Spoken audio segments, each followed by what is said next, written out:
Yo le invito a que abra la carta a Santiago en el capítulo 5. Santiago, capítulo 5.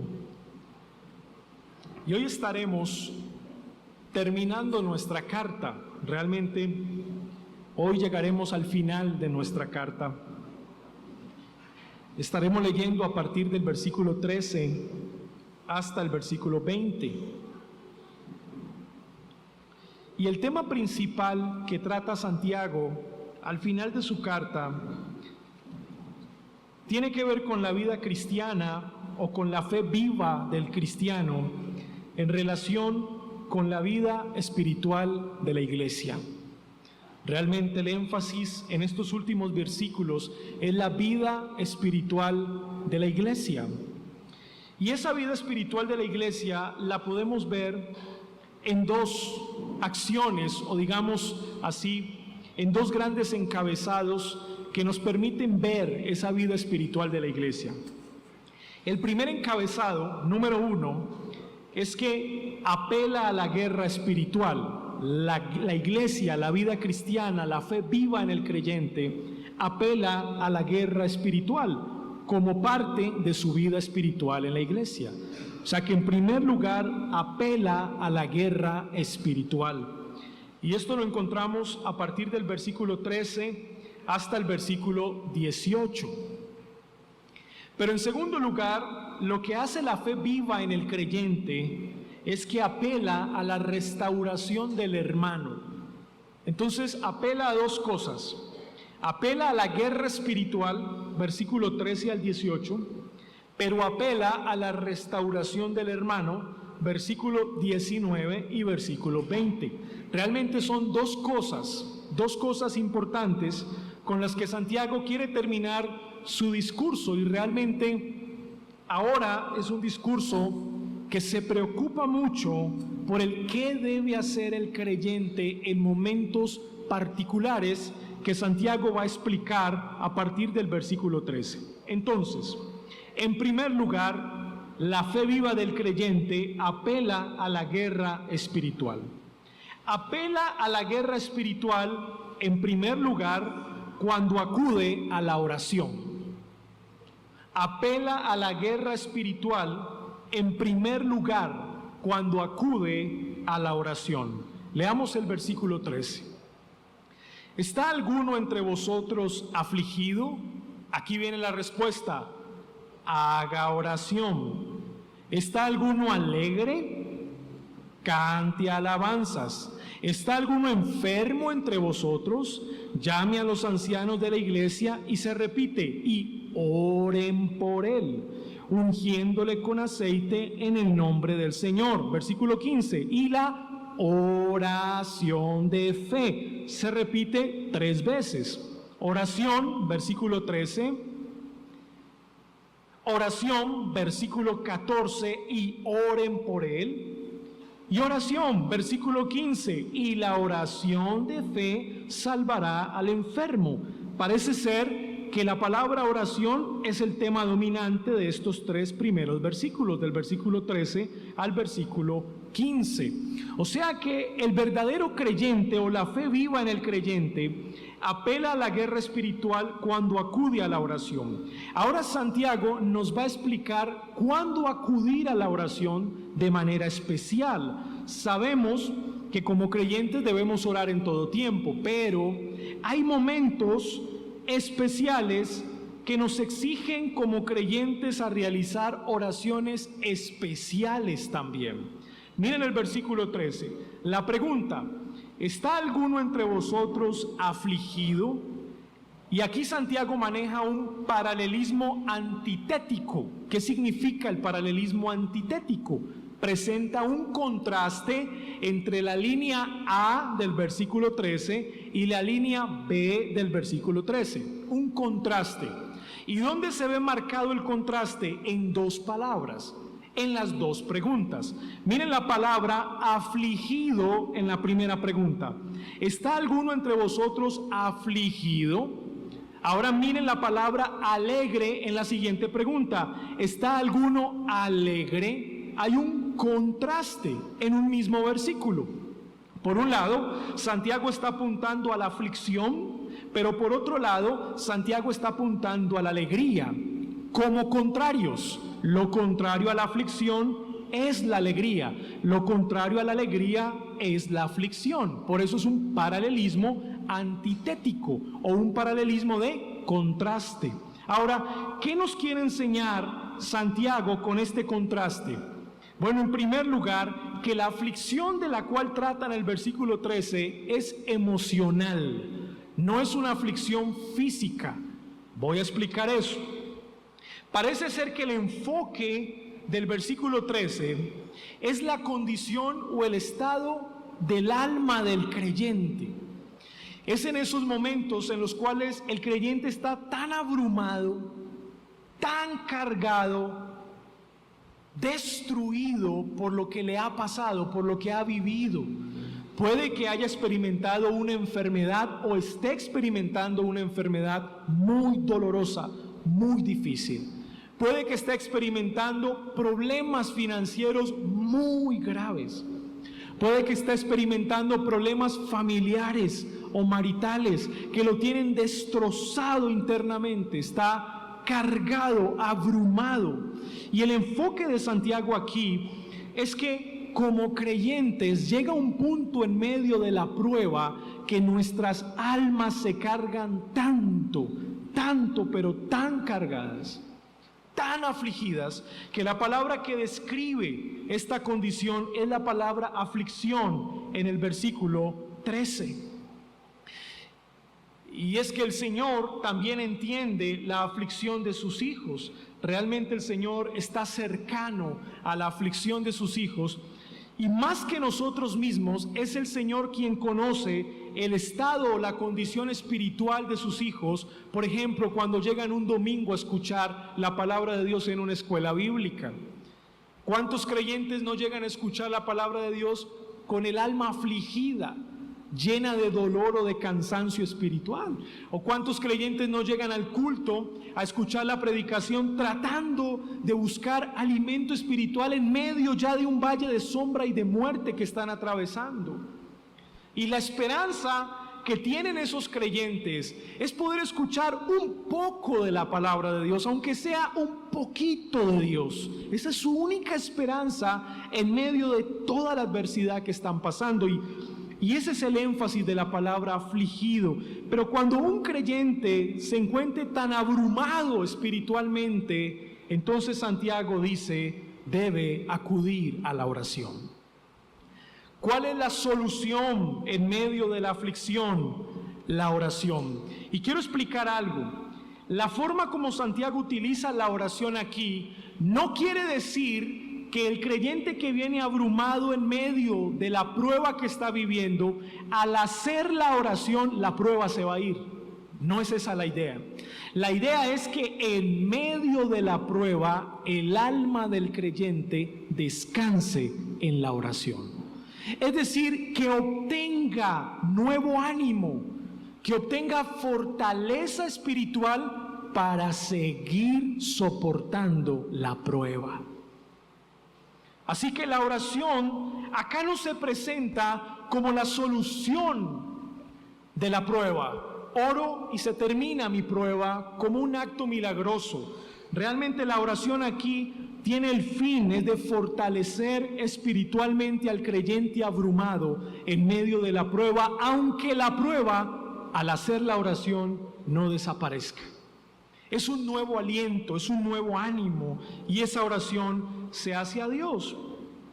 Ahora, por el contrario, cuando el creyente está alegre, por ejemplo, pues debe cantar alabanzas, porque en tiempos de mucha alegría, pues el creyente puede olvidarse de Dios, puede sentirse tan bien, puede sentirse tan alegre que puede olvidarse de Dios y de su palabra. Pero Santiago nos dice no, también en tiempos de alegría lo que debe hacer el creyente es entonar cánticos que invoquen el nombre de Dios. Ni en el momento de la aflicción, ni en el momento de la alegría, la opción es apartarnos de Dios. Por el contrario, la opción siempre será buscar a Jehová mientras pueda ser hallado. Esa es la solución. Ahora, llama la atención también a la siguiente pregunta que hace Santiago. ¿Está alguno enfermo entre vosotros? Y la palabra que utiliza aquí para enfermo, el Nuevo Testamento ya la ha utilizado también en otros textos. Miren conmigo Romanos, capítulo 4, versículo 19, por ejemplo. Romanos capítulo 4, versículo 19. Dice la palabra de Dios: y no se debilitó en la fe, hablando de Abraham, al considerar su cuerpo, que estaba ya como muerto, siendo de casi 100 años, o a la esterilidad de la matriz de Sara. Y la palabra que utiliza Pablo aquí por debilitar es la misma palabra que utiliza Santiago aquí por enfermo o enfermedad. Miren conmigo en la misma carta a los Romanos, el capítulo 14, versículo 1.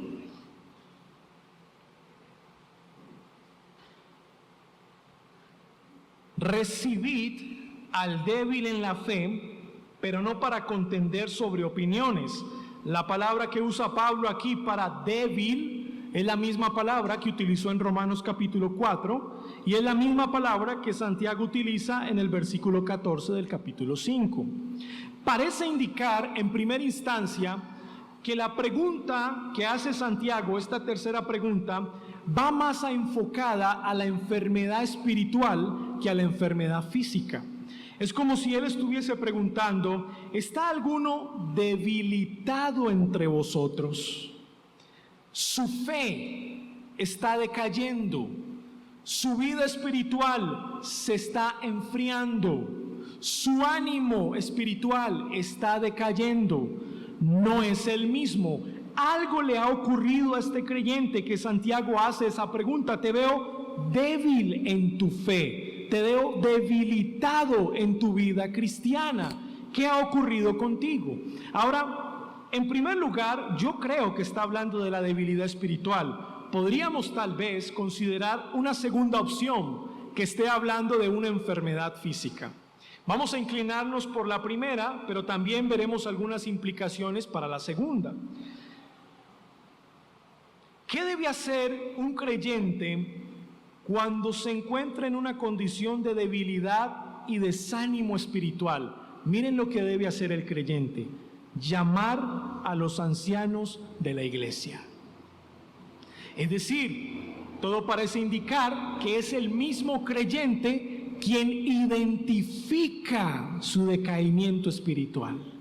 Y es el mismo creyente quien grita desesperadamente que le ayuden porque se está muriendo espiritualmente. Y es donde acude a los ancianos de la iglesia, que en primer lugar pues hace alusión a pastores de la asamblea, pero por el contexto creo que también hace referencia a líderes espirituales de la iglesia. No necesariamente pastores ordenados, sino líderes espirituales de la iglesia. Ahora, es el mismo creyente quien identifica su condición espiritual y es el mismo creyente quien pide la ayuda de sus pastores o de sus líderes espirituales. Y esto nos habla de un autoexamen cuidadoso que debemos practicarnos los creyentes todos los días. Un autoexamen cuidadoso. ¿Cómo es que un creyente logra identificar su decaimiento espiritual? Porque se está examinando constantemente cómo va su vida delante de Dios. Un creyente desprevenido, que no se preocupa mucho por su vida espiritual, tal vez no se va a dar cuenta de su decaimiento espiritual y tal vez no pida ayuda.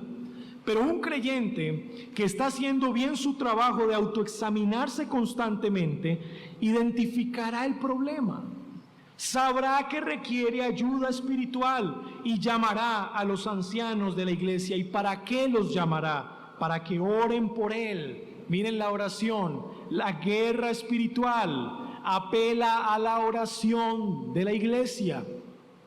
Y la razón por la cual los pastores van a orar por él es porque sin lugar a dudas hay un respaldo especial de Dios para los pastores. Y miren la figura que utiliza Santiago de la unción con el aceite en el nombre del Señor. Realmente se ungía con aceite a los que iban a ser grandes reyes o poderosos gobernantes de Israel. Pero también se derramaba aceite sobre los pies de personas a las cuales se le demostraba algún tipo de honra o respeto especial. Se derramaba aceite del más costoso o se derramaba perfume del más costoso.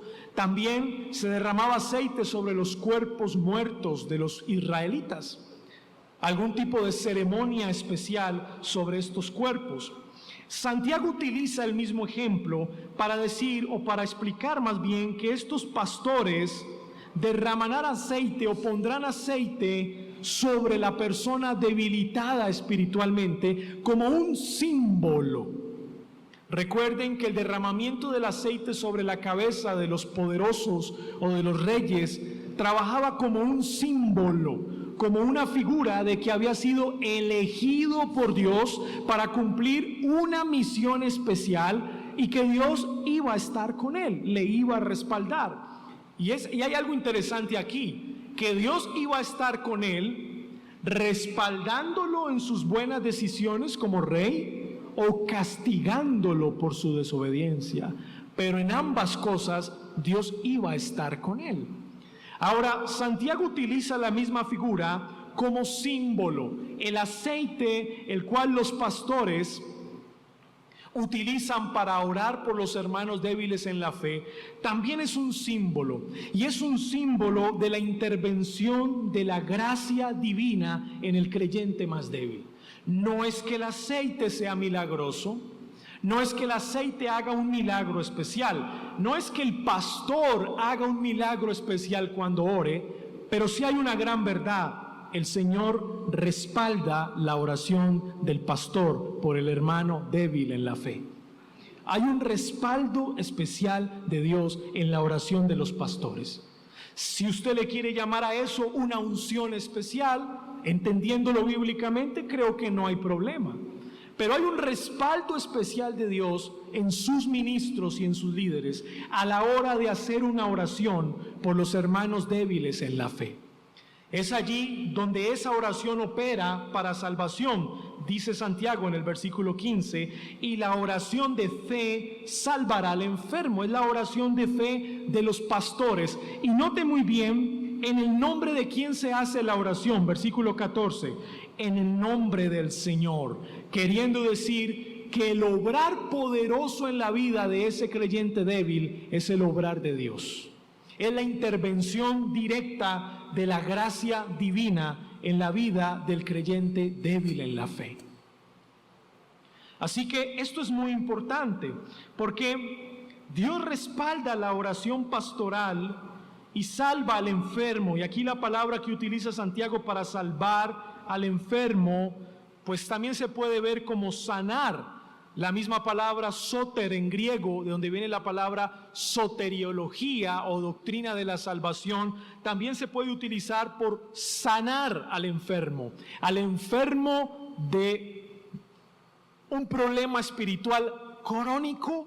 El Señor puede sanarle, el Señor puede levantarle, el Señor puede restaurarle. Aun cuando ese mismo creyente ve que tal vez no puede salir de ahí, el Señor puede levantarlo de la situación en la que está.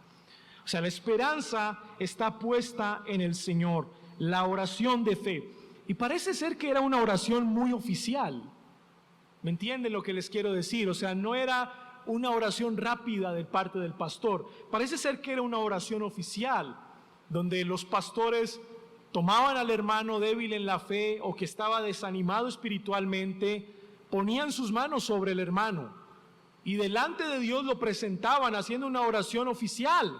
Señor, ponemos delante de ti a este hombre o a esta mujer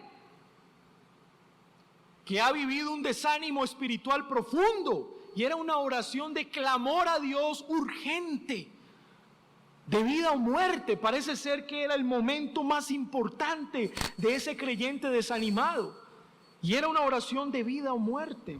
Y la promesa es que el Señor lo levantará, definitivamente el Señor lo levantará.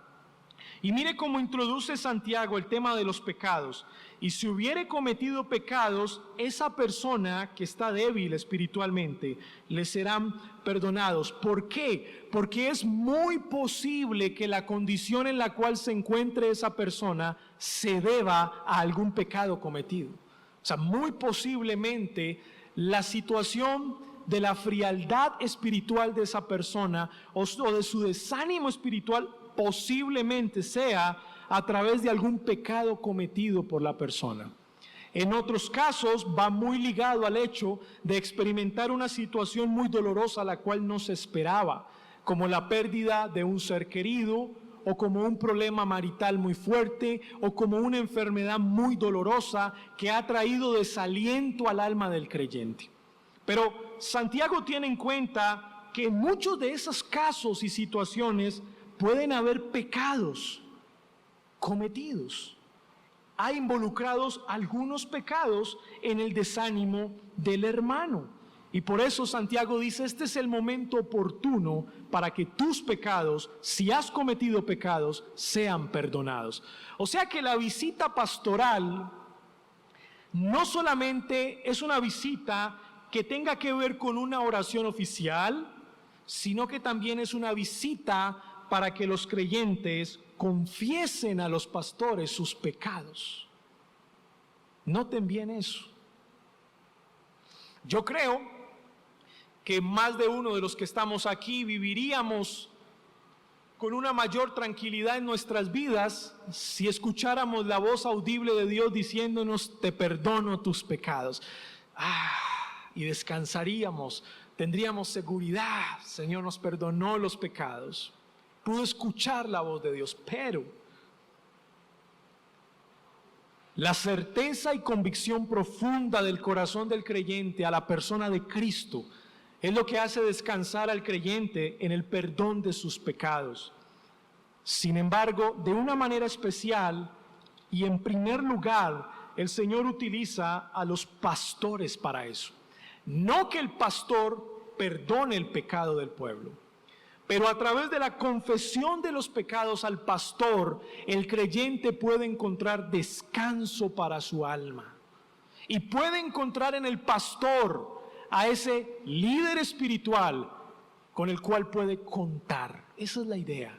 Ahora, ¿por qué digo primeramente al pastor? Porque más abajo Santiago va a tener en cuenta también a los hermanos de la iglesia. O sea que en primer lugar, la visita pastoral tiene que ver con una oración oficial por el hermano débil, espiritualmente o desanimado, y segundo, por un tiempo de confesión de pecados de parte de ese creyente si es que ha cometido pecado. O sea que esta guerra espiritual, porque es una batalla espiritual, en primer lugar consiste en acudir a la oración. En segundo lugar, entonces consiste en acudir a la confesión, versículo 16. Confesaos vuestras ofensas unos a otros. Ya Santiago lo explicó en el versículo 15, tal vez en primer lugar a los pastores, pero en segundo lugar, la iglesia debe practicar la confesión de pecados. No lo utilizamos o lo hacemos en línea con el pensamiento católico romano, eso está claro, pero que como creyentes en algunos momentos de nuestra vida debemos confesar nuestros pecados a otros hermanos, claro que lo debemos hacer. Y esto va muy ligado con Mateo capítulo 18, con el llamado que hace nuestro Señor Jesucristo al orden, cuando algún hermano ha pecado contra ti. Y tal vez el hermano no se dio cuenta que ha pecado contra ti. Tú vas al hermano y buscas la reconciliación con él y hay una especie de confesión de pecados mutuos entre hermanos. Y se solucionará el problema que tienen estos dos hermanos.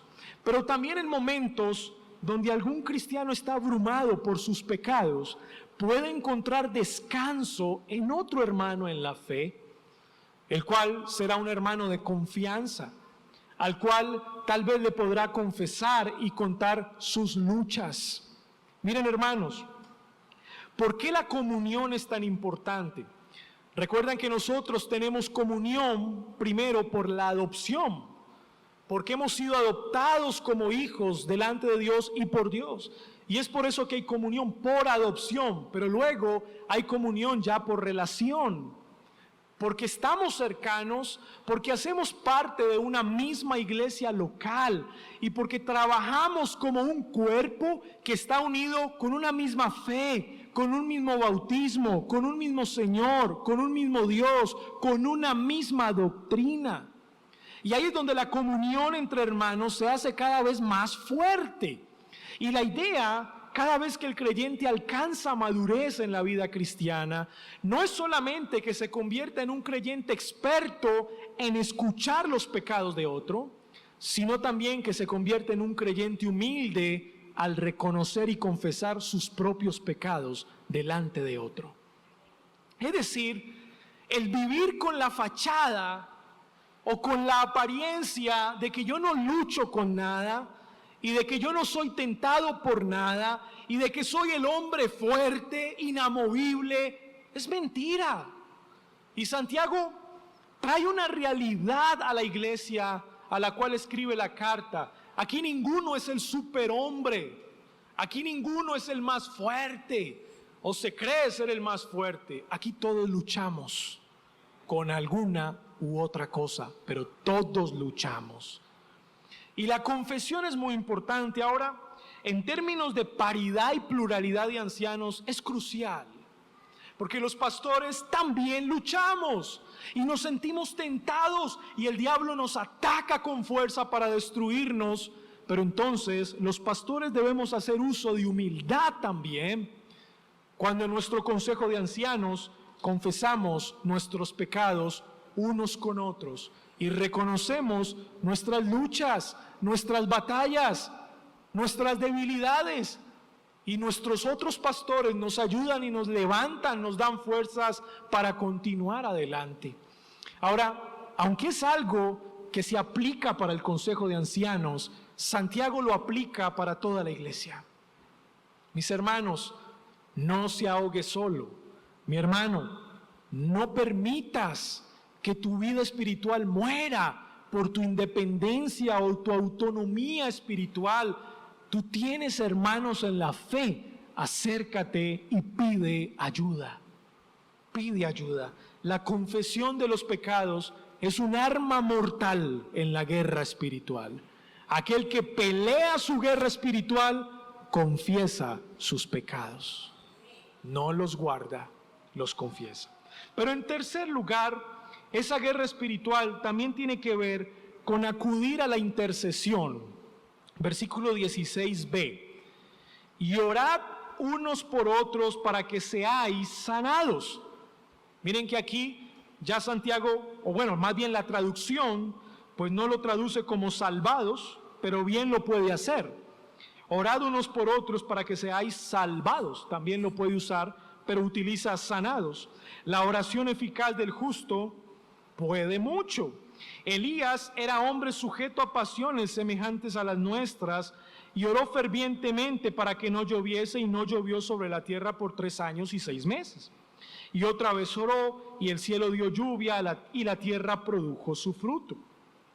Acudir a la intercesión es otro elemento importante de la guerra espiritual. Miren, acudir a la oración,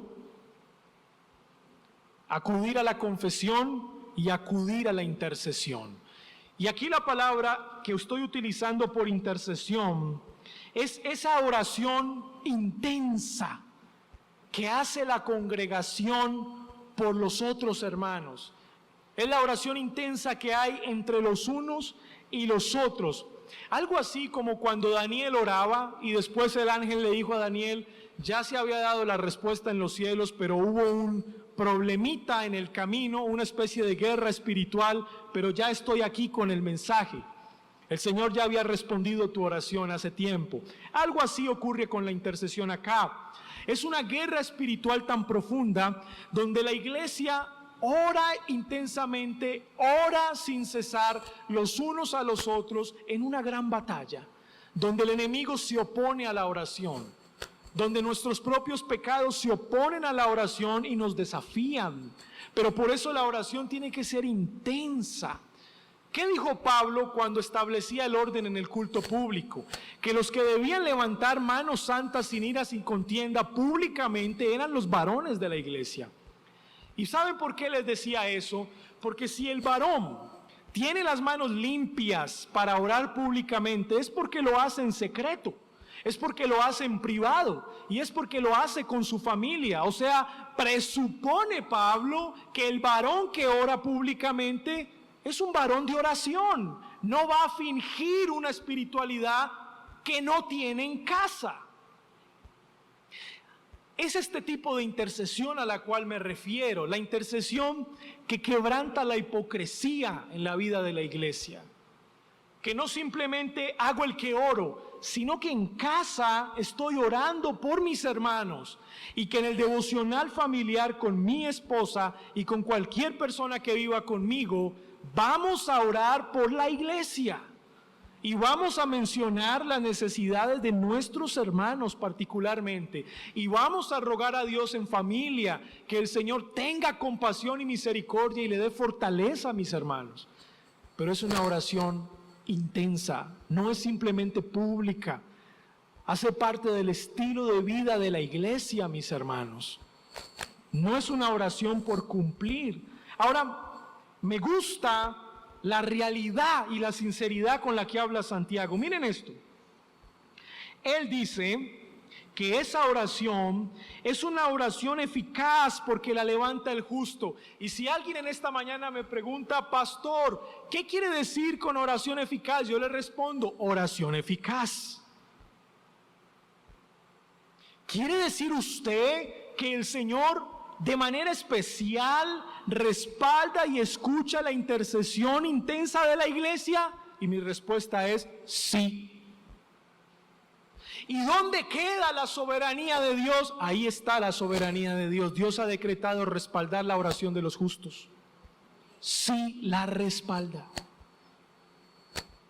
Porque a veces pareciera vivir en un escepticismo espiritual y un escepticismo, digamos, escondido en un aparente entendimiento de la soberanía de Dios. Pero yo, ¿para qué orar tanto si Dios ya lo decretó así? ¿O para qué dedicar tiempo en la oración si Dios lo sabe todo? Hay un aparente refugio en la soberanía de Dios que no está bien comprendida. Y Santiago, claro que conoce la soberanía de Dios. Es el pastor de la iglesia de Jerusalén. Pero él también entiende que parte del decreto soberano de Dios está en que la iglesia del Señor interceda los unos por los otros y que Dios respaldará la oración de la iglesia, mis hermanos. ¿Cómo no orar? ¿Cómo no orar si es así? Si el Señor respalda la oración eficaz del justo. Ahora miren la palabra justo aquí. Hace alusión a los creyentes que de corazón genuino y sincero oran a Dios. Y el contraste de la oración eficaz del justo es la oración del que aparenta justicia pública, pero en su casa no lo es. ¿Se dan cuenta? Es como si el Señor respaldase de manera especial la oración de aquellos hermanos que siempre oran.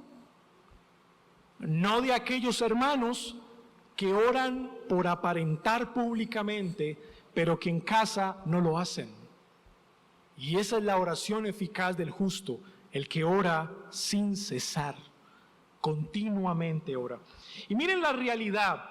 Elías, aquí viene el ejemplo, era hombre sujeto a pasiones como las nuestras. ¿Qué quiere decir? Que la palabra justo aquí no significa perfecto, sino que significa una persona que ha perseverado fielmente en oración, mas no perfecto.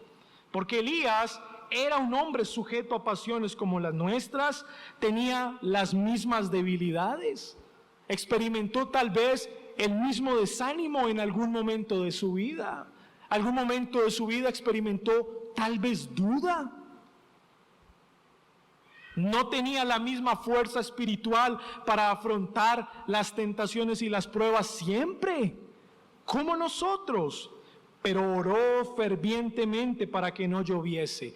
Y el énfasis aquí está en la palabra fervientemente. Y esto hace alusión a una llama de fuego. ¿Recuerdan el altar? Cuando se encendía el altar, es una llama de fuego que no se apaga, sino que está ahí, ardiendo de día y de noche, de día y de noche, de día y de noche. Fervientemente, no se apaga, de día y de noche. Y Elías era un hombre que oraba de día y de noche, fervientemente. Y oró para que no lloviese, y no llovió por 3 años y medio. El Señor respondió la oración eficaz del justo. Pero luego dice, y otra vez oró fervientemente, de día y de noche, de día y de noche. Y el cielo dio lluvia y la tierra produjo su fruto, porque la oración eficaz del justo puede mucho. Y miren, el ejemplo que toma Santiago, pues ustedes han leído la historia. Es en un ejemplo donde se desafían a los profetas de Baal, donde hay todo un encuentro político en el reino nacional de Israel con el rey Acab, una situación difícil, una crisis espiritual profunda, y ese hecho portentoso, milagroso, que hace el Señor respaldando la oración de Elías, ese ejemplo lo toma Santiago y lo aplica para la intercesión de la iglesia.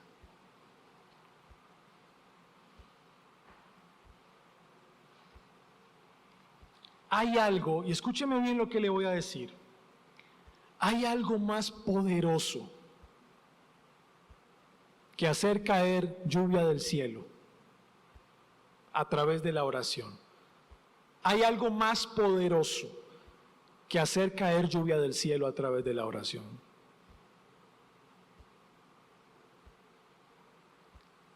Es la fortaleza espiritual y la restauración de un creyente enfermo espiritualmente a través de la oración. Eso es más poderoso.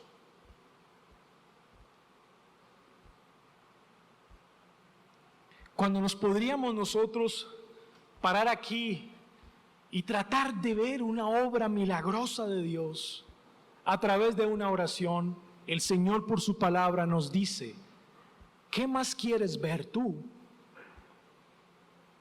¿Por qué mejor no intercedes fervientemente por la iglesia y verás a hermanos que habían estado débiles en su fe, amando cada vez más al Señor?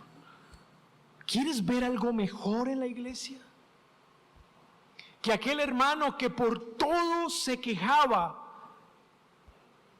verle un cambio en cómo habla en la congregación. ¿Quieres ver algo mejor? Que el hermano que recibía la prueba y que veía su vida morir, que era el fin de su mundo, ahora cuando recibe la prueba, verlo fortalecido delante de Dios y de la iglesia, declarando el poder de Dios y el amor por Cristo con todo su corazón. ¿Quieres ver algo más milagroso? No, eso es lo que el Señor hace por su iglesia. Y miren el ejemplo, Santiago utiliza un milagro portentoso que hizo Elías. Y dice, pero no hay algo más milagroso, más poderoso y de más valor para la iglesia, que es ver a la iglesia del Señor orando unos por otros y verlos fortalecidos en su fe en cualquier situación de sus vidas. Eso es una gran bendición. No esperes más. No esperes más. Así que, en segundo lugar, pues la fe viva del creyente finalmente apela a la restauración del hermano. Ya vimos que apela a la guerra espiritual, acudiendo a la oración, acudiendo a la confesión y acudiendo a la intercesión. Eso es guerra espiritual. Pero en segundo lugar, apela a la restauración del hermano. Versículo 19. Hermanos, si alguno de entre vosotros se ha extraviado de la verdad y alguno le hace volver, sepa que el que haga volver al pecador del error de su camino, salvará de muerte su alma y cubrirá multitud de pecados. Ahora el énfasis aquí, mis hermanos, es la doctrina. Es la doctrina. Pues hay hermanos que en algún momento de sus vidas dejan de prestar atención a la doctrina del Señor y se convierten en una especie de cristianos pragmáticos. Es decir, yo hago lo que resulte mejor o lo que mejor me beneficie o sea más efectivo, tal vez. Eso es lo que yo hago, ignorando lo que la Biblia dice. Simplemente hago lo que para mí es más efectivo o me resulta mejor hacer. Ahora, ¿usted cree que eso le puede pasar a un verdadero creyente? Sí. De repente usted inicia su vida cristiana en la Reforma con ese amor, con esa pasión doctrinal, pero tal vez puede llegar a un punto en el cual crea saberlo todo. Crea tener toda la verdad y se confíe. Y al confiarse le dé lugar al pecado de su corazón, de tal manera que ahora peque aunque sepa que la Biblia dice que eso está mal. Pero su corazón está tan frío que aunque tiene toda la teología, se ha desviado de la verdad porque no la está aplicando a su corazón, no la está viviendo como el Señor lo manda. Y sabe una cosa, mis hermanos, nos podemos ver tentados a eso. Nos podemos ver tentados a eso. Y aquel creyente se le exhorta porque es muy orgulloso y no acepta la corrección. Y te cita la Biblia para no aceptarte la corrección. Y no acepta que es orgulloso. Y se le viene y se le exhorta y no acepta que es orgulloso. Pero ¿qué pasa con el hermano si sabe tanta teología? Se ha extraviado de la verdad. Se ha extraviado de la verdad. Se le dice que es murmurador y se le corrige en amor y no lo reconoce.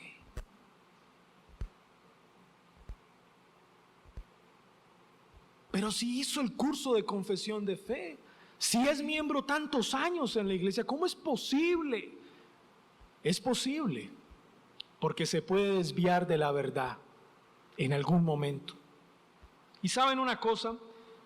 Hay una obra muy hermosa aquí, porque Santiago no apoya el quietismo. ¿Sí lo está entendiendo? O sea, cuando nos encontramos con el hermano que se ha extraviado de la verdad doctrinal en su vida práctica, Santiago no apoya el quietismo, sino que dice, y alguno le hace volver, nos manda a encontrarnos con el hermano. Sepa que el que haga volver al pecador del error de su camino, salvará de muerte un alma, muerte espiritual, como lo vimos en el capítulo 1, y cubrirá multitud de pecados. Santiago llama a la iglesia a que vayan por ese hermano y lo salven de su pecado, porque está tan metido en su pecado que ya no lo ve, ya no lo reconoce. Al principio, de pronto sí, pero ya no lo reconoce. Y Santiago exhorta a la iglesia a ir por ese hermano en amor y buscar que ese hermano se arrepienta de sus pecados y regrese a la verdad. Qué interesante es esto, porque la palabra verdad aquí no es simplemente teórica, es integral. Es la verdad bíblica, teológica, aplicada al corazón del creyente. O sea que un creyente que está levantado sobre la verdad tiene un fundamento doctrinal, pero también es un creyente que refleja a Cristo en su manera de vivir. Mis hermanos, la fe viva en relación con la vida espiritual apela a la restauración del hermano, no a la destrucción del hermano, es a la restauración del hermano. Y esto se debe hacer con amor. Cubrirá multitud de pecados. ¿Qué debemos hacer como iglesia, mis amados hermanos? Bueno, debemos tener esta guerra espiritual todos los días. Debemos acudir a la oración en momentos de aflicción. Debemos acudir a la confesión. Debemos interceder intensamente y debemos confesar nuestros pecados. Finalmente, restaurar al hermano en amor. Y Santiago termina su carta exhortándonos a dar la vida por el hermano en la fe. Todo el discurso que hemos pasado estudiando finalmente termina reflejando que el creyente debe dar la vida por su hermano. Ah, sí, así como ¿quién? Así como Cristo ha entregado su vida por sus amigos. ¿Y quiénes son sus amigos? La iglesia, sus hermanos menores. O sea que finalmente y de manera implícita, Santiago nos exhorta a vivir el ejemplo de Cristo. Nuestro máximo ejemplo de vida cristiana es nuestro Señor Jesucristo. Que el Señor nos continúe ayudando, mis hermanos, en nuestra vida cristiana y nos dé poder para vivir conforme a su palabra. Demos gracias a Dios. Padre nuestro, agradecemos por este tiempo que nos ha dado, Señor, de escuchar tu palabra y finalmente terminar con la carta a Santiago, que es una carta muy práctica, pero que tú nos exhortas de manera muy clara y muy directa a nuestros corazones y nos enseñas cómo debemos vivir. Señor, ayuda a tu pueblo, ayuda a la iglesia, dale poder, dale fortaleza para acudir en oración, para confesar sus pecados, para acudir en intercesión y para restaurar a su hermano. Y todo esto te lo pedimos en el nombre de Jesús. Amén.